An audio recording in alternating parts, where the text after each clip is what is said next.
嗨，尊貴的業主，歡迎回家。今日帶大家睇一套金湖灣小區啊，係咪聽得比較少呢？呢套房就犀利啦！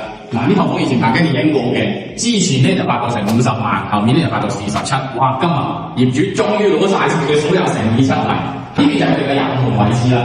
入戶門呢邊咧，大家可以見到地盤都好靚嘅，到時都冇需要換。到時有需要入戶門呢一邊，又要再整多一層到頂櫃。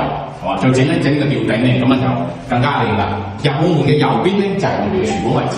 咁廚房大家可以見到啦，廚房嘅話大概有5、6個風左右嘅，兩三個人操作冇問題。呢邊咧原本就係我哋嘅生活用途嚟嘅。呢邊咧就大概係3米3左右嘅空間。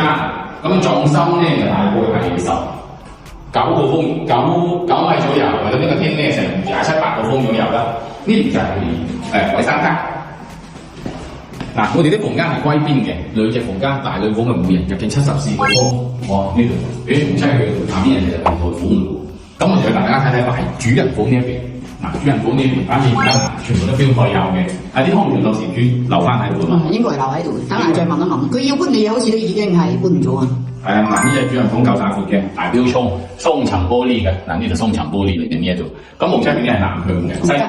隔面係楓葉玫瑰園咯，再行出就當玫瑰湖公園。咁現時咧，咁之前咧就50個47，嗱而家驚起啦，42都已經有啦，正中心，到時毛坯都冇得平呢啲價錢啦。